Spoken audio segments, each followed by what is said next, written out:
M777 haubits on suur ja kohmakas suurtükiväerelv, mis kaalub üle 4 tonni. Sellel puudub mootor ja soomus ning kuigi see sisaldab kaasaegseid sihtimis- ja tulejuhtimissüsteeme, on see siiski väga tavaline sõjaväevarustus. Nii et teoorias peaks see olema Venemaa-Ukraina sõjas suhteliselt kasutu, kuna see konflikt on muutunud kõrgtehnoloogiliste, mehitamata õhusõidukite ja tipptasemel relvasüsteemide domineerituks. Lõppude lõpuks, kui nende kamikaatse-droonid parvena taevas lendavad, ei tohiks Venemaal olla erilisi raskusi vaenlase suurtükiväe leidmise ja hävitamisega. Ometi on Ukraina tänu visadusele, uuenduslikkusele ja nutikale kohanemisele muutnud selle näiliselt väärtusetu relva oma arsenali hindamatuks ja surmavaks osaks. Aga enne kui vaatame, kuidas see juhtus, heidame lähemalt pilgu kõnealusele relvale. M777 haubits on järelveetav. 155 mm suurtükisüsteem, mille on projekteerinud ja välja töötanud Briti kaitsetööstusettevõte BAE Systems. Kuid umbes 70% selle osadest valmistatakse tegelikult Ameerika Ühendriikides ning tootmise integreerimistööd toimuvad nii Ühendkuningriigis kui ka USA's. Esimesed M777 haubitsad tulid tootmisliinilt 2000-ndate alguses ning on sellest ajast saadik kasutusele võetud. Maaüksused Ameerika Ühendriikides, Austraalias, Kanadas, Kolumbias, Indias, Saudi Araabias ja Ukrainas kasutavad seda ning M777 osales esimest korda lahingutegevuses Afganistani sõjas. Neid on kasutatud ka Iraagi sõjas, Süüria kodusõjas, Jeemeni kodusõjas ning nüüd ka Vene-Ukraina sõjas. Korduvalt on need osutunud äärmiselt tõhusaks ja kui vaadata M777 haubitsa tehnilisi andmeid, pole raske mõista miks. Esiteks, kuigi need on suhteliselt suured ja kohmakad, on need oluliselt kergemad kui vanemad mudelid. Täpsustades, kaaludes 4,2 tonni, on M777 41% kergem kui 7,15 tonnine M198 haubits, mille asendamiseks see loodi. See tuleneb eelkõige sellest, et suure osa konstruktsioonist moodustab suhteliselt kerge titaan. Ja kuna see on eelkäijast palju kergem, on seda palju lihtsam punktist A punkti B liigutada. Seda saab transportida näiteks helikopterite ja transpordilennukitega, nagu Lockheed C-130 Hercules või C-5 Galaxy. Seda saab ka mööda maad vedada õhupiduritega sõidukite, näiteks FMTV ja MTVR taktikaliste sõidukitega. M777 kaasaegsem disain tähendab ka seda, et selle käsitsemiseks pole vaja nii palju inimesi. Vanemad mudelid vajasid kuni 9-liikmelisi meeskondi, samas kui M777 saab hakkama vaid 5 inimesega või hädaolukorras isegi 3 inimesega. Võib väita, et M777 suurim eelis on selle täpsus.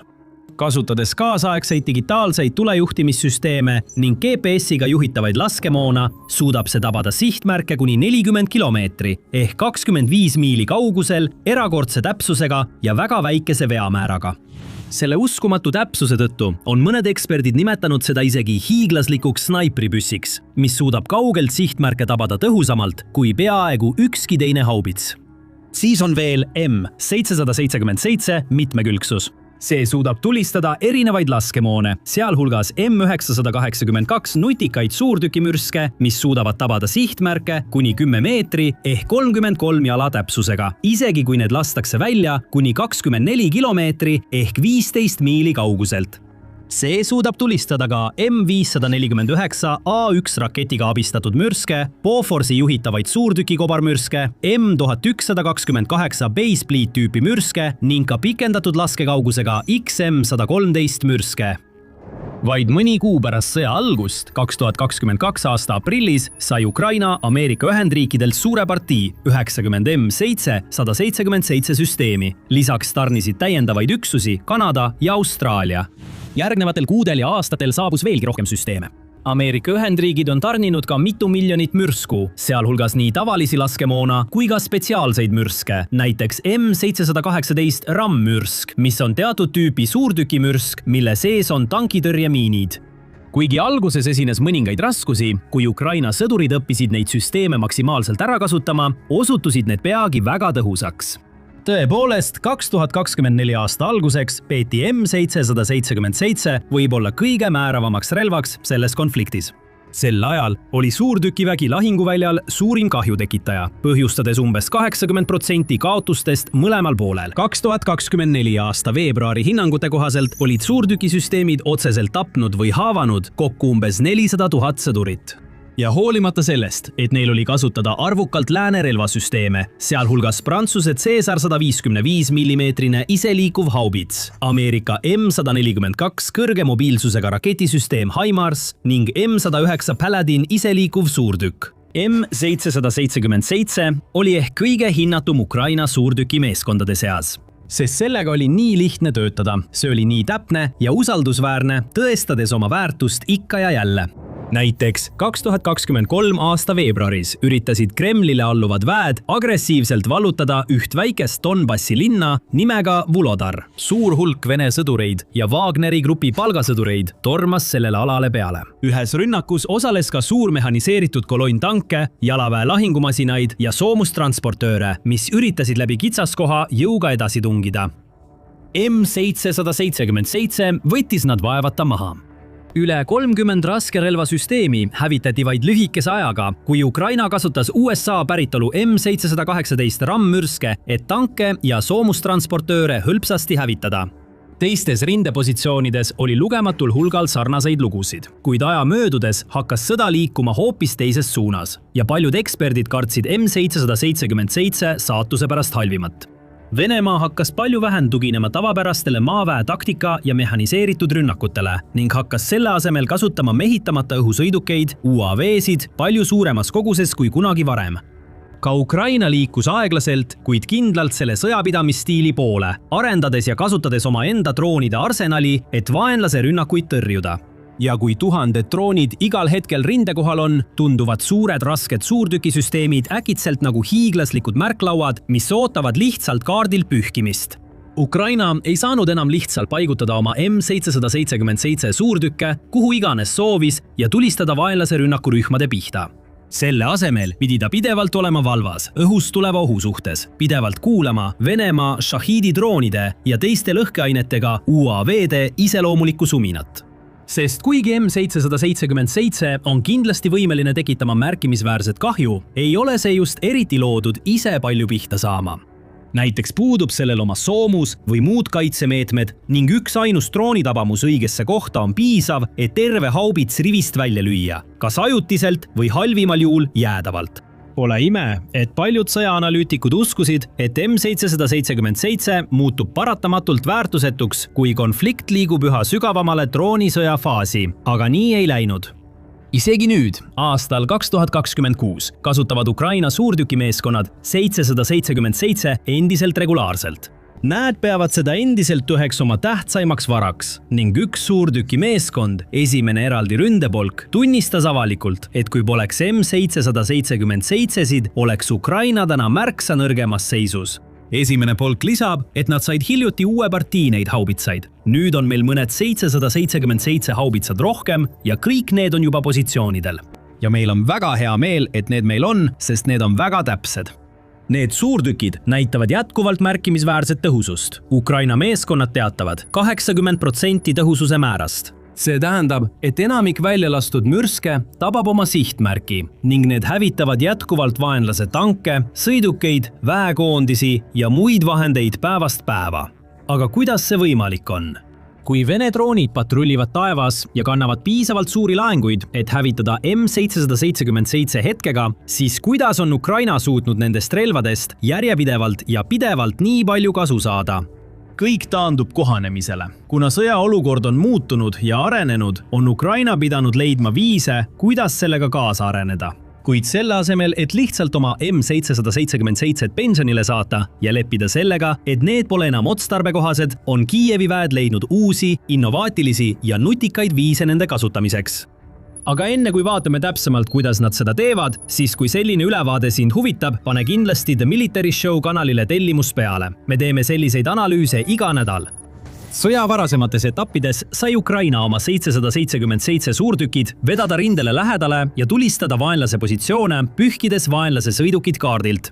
Nüüd, kui droonioht on olemas, see taktika enam ei toimi. Niipea kui M777 laseb ühegi mürsu, reageerib vaenlane kohe. Droonimeeskonnad asuvad kohe tegutsema, kasutades luuredroone, Lancet-tüüpi rändmoona ja pidevat Shahid-tüüpi droonide ohtu, muutes taeva surmavaks jahimaaks, otsides ja hävitades vaenlase suurtükiväge. Enne kui meeskonnal on aega isegi uuesti laadida või järgmist lasku sihtida. Selle tulemusena on Ukraina pidanud muutma oma tööviisi M777 suurtükkidega. Selle asemel, et püsida ühes kohas pikemat aega, on mindud üle niinimetatud tulista ja liigu taktikale, mis tähendab, et haubitsaid liigutatakse päeva jooksul mitu korda, kunagi ei jääda liiga kauaks ühte kohta. See ei ole lihtne.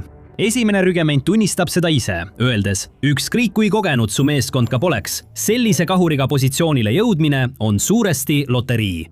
Alati on oht, et liikumise ajal märgatakse ning sõdurid peavad iga kord kogu laskemoona ja muu varustuse kokku pakkima, kui nad ühest kohast teise liiguvad.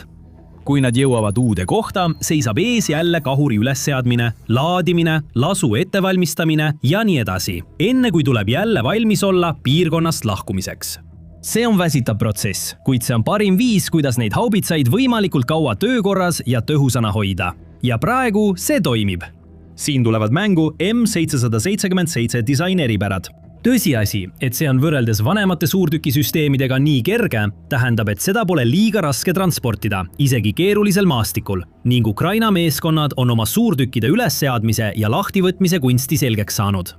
Nad suudavad need keerulised toimingud mõne minutiga ära teha, mis võimaldab neil tulistamiskohtadesse kiiresti sisse ja välja liikuda, enne kui venelased jõuavad täpselt välja selgitada, kus nad asuvad ja vastutuld anda. Kuid see pole ainus viis, kuidas Ukraina väed 2020 aastal oma M777 maksimaalselt ära kasutavad. Kiievi vägedel on varuks ka mitmeid lisatrikke, näiteks peibutised. Kasutades kõige lihtsamaid ja odavamaid materjale, sealhulgas puitu, vana metalli ja isegi vanu kanalisatsioonitorusid, on Ukraina geniaalsed insenerid valmistanud täiesti võltsitud M777-sid, et petta venelasi ja panna neid raiskama droone nende hävitamiseks. Hoolimata sellest, et need peibutised on kokku pandud lihtsatest komponentidest, näevad need sageli üllatavalt realistlikud välja. Mõnel neist on näiteks väikesed suitsupahvakud, et jätta mulje, nagu neist oleks just hiljuti tulistatud. Teised võivad olla varustatud lihtsate soojusallikatega, nagu akutoitel soojendid või väikesed mootorid, et jäljendada tõeliste relvatoorude soojusjälgi, muutes tõenäolisemaks, et Vene droonid märkavad neid ja raiskavad aega ning ressursse, püüdes neid hävitada. Samal ajal on päris M777 juba teel järgmisele tulepositsioonile. Mõnel juhul maksab sellise peibutise valmistamine vähem kui $1000, kuid Venemaa võib nende hävitamiseks raisata kuni $50,000 maksvaid droone. Ja kõik need kaotused kogunevad aja jooksul. See on vaid üks paljudest viisidest, kuidas Ukraina võidab sõja majanduslikku poolt, sundides Venemaad raiskama raha, mehi ja ressursse ning saama vastu peaaegu mitte midagi. Ukraina on teinud ka mõningaid üsna ebatavalisi muudatusi oma M777 haubitsatele. Paljudel tänapäeval kasutusel olevatel mudelitel on näiteks elektroonika ja tulejuhtimissüsteemid eemaldatud. See võib tunduda hullumeelne, kuid sellel on tegelikult väga loogiline põhjus. Kui M777 esmakordselt Ukrainasse jõudsid, olid paljudel neist akud, tahvelarvutid ja GPS-andurid juba konstruktsiooni sisse ehitatud. Näiteks oli kahuri allosas sektsioon, kus asusid akud, mis toitsid tahvelarvuteid, ning 2 tahvelarvutit olid paigutatud kummagi sihikoperaatori töökohale. Aja jooksul sai Ukraina aga aru, et Venemaa kasutas tegelikult nende tahvelarvutite, akude ja andurite elektroonilisi jälgi M777 asukohtade täpseks tuvastamiseks ja nende ründamiseks. Siis said mehed aru, et parem on need lahti ühendada, selgitas esimese polgu esindaja ja lisas. Vanamoodsalt töötada on tõhusam. Ilma kogu selle elektroonilise varustuseta on venelastel palju raskem Ukraina suurtükke leida ja hävitada. Ja just tänu sellistele uuenduslikele lahendustele saab Ukraina endiselt regulaarselt kasutada M777-d, et peatada vaenlase rindejoone rünnakud. Muidugi on sellel ka varjukülg. See paneb 777 meeskonnale suurema surve, kui nad teavad kahurit laadima ja laske sihtima.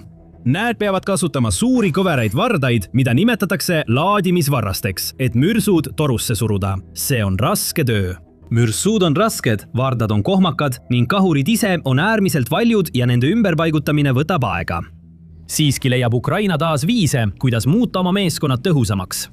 Mõned üksused on näiteks nähtud kandmas täiustatud eksoskelette, mis muudavad mürskude tõstmise ja paigutamise palju lihtsamaks, ilma et see avaldaks liigset survet nende seljale ja kehale. Meeskonnad püüavad samuti teha kõik endast oleneva, et mitte raisata nende käsutuses olevaid relvi ja laskemoona. Üks M777 meeskonnaülem ütles intervjuus: "Me tulistame rangelt ainult oma sihtmärkide pihta, ühtegi tarbetut lasku ei tee. Kui me välja läheme, töötame lühidalt, kuid tõhusalt. See on oluline kahel suurel põhjusel. Esiteks tähendab M777 tõhusam kasutamine seda, et vähem laskemoona läheb raisku ja rohkem neist tabab sihtmärki, põhjustades Vene vägedele maksimaalset kahju ning andes vaenlasele vähem võimalusi vastulöögiks. Teiseks, kui ukrainlased ei raiska lasku ega lase haubitsatest liigselt, kestavad need kauem, sest sellistel süsteemidel ei ole tavaliselt kõige pikem eluiga. Tavaliselt suudab M777 toru lasta maksimaalselt 2500 lasku enne, kui see vajab remonti või väljavahetamist. Ja kuigi Ukraina on saanud oma liitlastel palju süsteeme ja laskemoona, ei ole tal siiski piiramatu varu. Ta peab olemasolevaid ressursse maksimaalselt ära kasutama. Ta peab tagama, et iga lask läheks asja ette ning ei saa endale lubada lihtsalt juhuslikult mürske tulistada, lootes ja palvetades, et mõni neist tabab sihtmärki. Selle asemel on meeskonnad äärmiselt leidlikud, valides hoolikalt sihtmärke ja ajastades oma lasud täiuslikult. Ja just tänu sellele suudavad nad saavutada nii uskumatult kõrge efektiivsuse, kusjuures mõned meeskonnad on teatanud isegi kuni 95% täpsusest, vaid väga väike osa mürskudest ei taba sihtmärki. See on tunnistus nii M777 suurepärasest konstruktsioonist kui ka Ukraina meeskondade kannatlikkusest ja distsipliinist. Loomulikult seisavad nad endiselt silmitsi väljakutsetega. Isegi koos tulistaja liigutaktikaga ning nutikama positsioneerimisega on droonid alati ohuks. Erinevad droonivastased kaitsevahendid aitavad vähendada otseste tabamuste ja hävitatud suurtükkide riski, sealhulgas näiteks suurtükkide kohale paigutatud droonivõrgud. Elektroonilise sõjapidamise tehnoloogiad, mis aitavad segada droonide navigatsioonisüsteeme ja suunata need sihtmärkidest eemale, ning vastutuleraadarid ja droonide seirevõrgustikud, mis hoiatavad meeskondi, kui Venemaa valmistub vastulöögiks. Ukraina valib oma tulistamiskohti äärmise ettevaatlikkusega, paigutades oma haubitsad sageli ainult turvalistesse, kindlustatud asukohtadesse, mis on droonide ja vaenlase suurtükkide vastu palju vastupidavamad kui avatud kohad. Isegi nende kaitsetaktikate ja meetmetega ei lahku kõik M777 lahinguväljalt tervena. Õnneks on Ukraina insenerid muutunud erakordselt osavaks kahjustatud üksuste parandamisel ja nende lahinguväljale tagasitoomisel. Nagu üks sõdur märgib, meie haubitsad on saanud pihta Lanceti droonidelt, Gradi rakettidelt ja Krasnopoli mürskudelt, kuid me oleme alati suutnud need korda teha. Mõnel juhul, kui on vaja lahingukuumuses kiiresti remonti teha, on Ukraina meeskonnad kasutanud kõiki kättesaadavaid varuosi, et ehitada niinimetatud Frankensteini kahureid, mis koosnevad erinevate üksuste osadest. Teistel juhtudel saadetakse kahjustatud suurtükisüsteemid remonditehastesse, kus andekad meeskonnad ja mehaanikud teevad imesid, et need aastakümneid vanad relvad näeksid välja ja töötaksid taas nagu uued. Nagu üks Ukraina sõdur kokku võtab, see loodi Afganistani ja Iraagi sõja jaoks, aga lahingus kasutame seda enamasti omal moel. Me leiame ise paljudele asjadele lahendused. See ongi lühidalt Ukraina lugu selles sõjas. Neil pole alati parimad kaardid käes olnud. Neil pole alati olnud igaks olukorraks ideaalset varustust ning nad peavad toime tulema väga dünaamilise sõjaga, mis on algusaegades tänaseks täielikult muutunud. Aga ikka ja jälle on nad suutnud ootusi ületada. Nad on leidnud viise, kuidas asjad enda kasuks tööle panna.